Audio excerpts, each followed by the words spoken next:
नमस्कार जय जगन्नाथ। आज ମୁଁ जो उपाय କହିବି ଏହା ବ୍ୟବସାୟୀ ମାନଙ୍କ ପାଇଁ। ଛୋଟ ବ୍ୟବସାୟୀ ହୁଅନ୍ତୁ କି ବଡ଼ ବ୍ୟବସାୟୀ ହୁଅନ୍ତୁ, ସଫଳତା କାହାକୁ ଭଲ ନ ଲାଗେ। ତେବେ ବ୍ୟବସାୟ ତ କରୁଛନ୍ତି, ବ୍ୟବସାୟରେ ସଫଳତା ପାଇବାରେ ସମସ୍ୟା ହେଉଛି, ଫୁଟଫଲ ହଉନି ଏବଂ ଯୋଉ କ୍ଲାଇଣ୍ଟ ଆପଣଙ୍କ ପାଖକୁ ଆସୁଛନ୍ତି ଆଉ ସେକେଣ୍ଡ ଥର ଆସୁନାହାନ୍ତି, ଭଲ ଲାଗୁନି ତାଙ୍କୁ ଆସିବା ପାଇଁ। ତ ଦୁଇଟା ଜିନିଷ ଆପଣଙ୍କୁ କରିବାକୁ ପଡ଼ିବ। ଆଗ ବ୍ୟବହାରରେ ପରିବର୍ତ୍ତନ କରିବାକୁ ପଡ଼ିବ।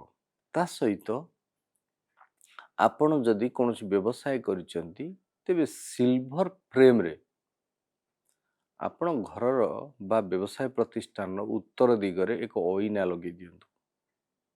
ଯଦି ସୁବିଧା ଅଛି ବଡ଼ ବି ଲଗେଇ ପାରିବେ। ଦେଖିବେ ଲଗେଇବା ପରେ 7 ଦିନ ଭିତରେ ଯେତିକି ବିଜନେସ୍ ହଉଥିଲା ତାର 200 ଗୁଣ ଆପଣଙ୍କର ବ୍ୟବସାୟ ବଢ଼ିଯାଇଛି। 200 ଗୁଣ ବ୍ୟବସାୟ ବଢ଼ିଯାଇଛି। କରିକି ଦେଖନ୍ତୁ ଏବଂ କେତେ ସଫଳତା ହେଉଛନ୍ତି। ଆପଣ ଆମ ଚ୍ୟାନେଲରେ ଆପଣଙ୍କର ମତ ରଖନ୍ତୁ। ଜୟ ଜଗନ୍ନାଥ।